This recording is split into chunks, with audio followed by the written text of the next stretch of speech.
Hey y'all, welcome back to the 12th episode of Walk It Like You Talk It. I'm your host Jacob, and I'm joined today by, of Hey, I'm John. I'm a student here. Thanks for having me.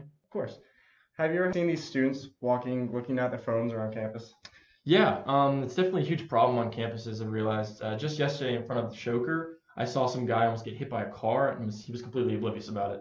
If you look at this, it isn't some like isolated event either. I don't know if you've noticed this. One second, let me find one thing I saw the other day.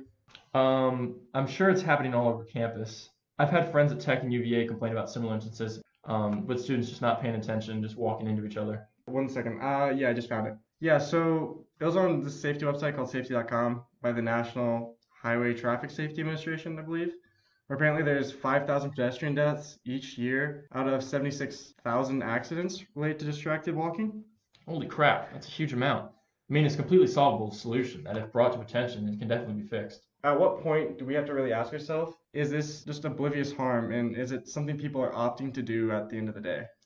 Well, I know around 2012, some town in New Jersey issued some fine that wasn't a huge amount, but it still sucks if you get caught walking on your phone. Yeah, of course. I mean, I get that, but maybe punishing people for distracted walking isn't the best way to go. Yeah, maybe.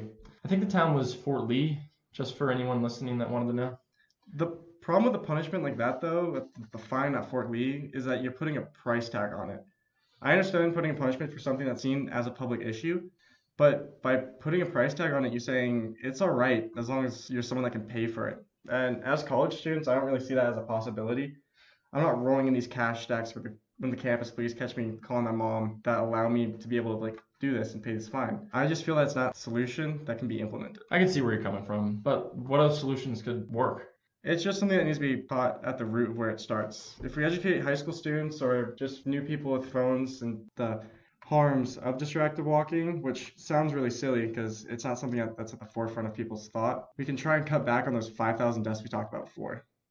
Yeah, you're definitely onto something. I definitely think it's a topic that needs a lot more discussion, and that an ideal solution probably won't be figured out in this podcast, but should continue to be a part of everyone's daily discussions. Nah, I completely get that and see where you're coming from. Anyway, we're all out of time for today. Hope to catch you all on the next podcast at 6 p.m. every Thursday. Next time we'll be talking about the do's and don'ts of college dining halls. See y'all later and good night.